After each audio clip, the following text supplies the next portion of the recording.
దేవర సినిమాకి వచ్చేటప్పటికి ఒక కీలకమైనటువంటి అంశం ఉంది. ఏంటంటే ఏదైతే బాహుబలి టైప్లోనే చిట్ట చివరికి హీరోని ఎవరో పొడి చేస్తారు.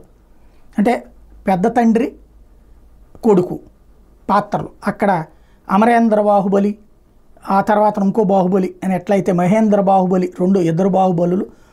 అమరేంద్ర బాహుబలిని చంపేసింది ఎవరన్నా తెలుసుకోవడం కోసం మహేంద్ర బాహుబలి అడిగిన ప్రశ్నకి రెండవది వచ్చింది. ఇప్పుడు అట్లాగే ఇక్కడ కూడా దేవర చనిపోయాడు, దేవర కనబడకుండా పోయాడు, దేవరలాగా నటిస్తా ప్రజల్ని నమ్మిస్తున్నాడు. అదే సందర్భంలో ఎవరికైనా సమస్యలు వస్తే తను పరిష్కరిస్తున్నాడు. అయితే జనాలందరి దగ్గర చులకనగా ఉండేటట్టే చూసుకుంటున్నాడు. ఈ దేవర చనిపోవడానికి కారణం ఏంటి అనేది చెప్పేదే నెక్స్ట్ సినిమా ఇది. అంటే సినిమాలు మారుతున్నాయి, కథలు అవే ఉంటున్నాయి, పాత్ర తీరు మారుతోంది అంతే.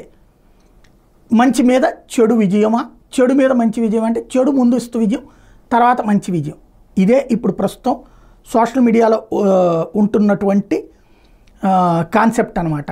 ప్రస్తుతం వైరల్ అవుతున్నటువంటి అంటే జూనియర్ ఎన్టీఆర్ని విభేదించేవాళ్ళు, జూనియర్ ఎన్టీఆర్ని విమర్శించేవాళ్ళు రైట్ చేస్తున్న పాయింట్లు.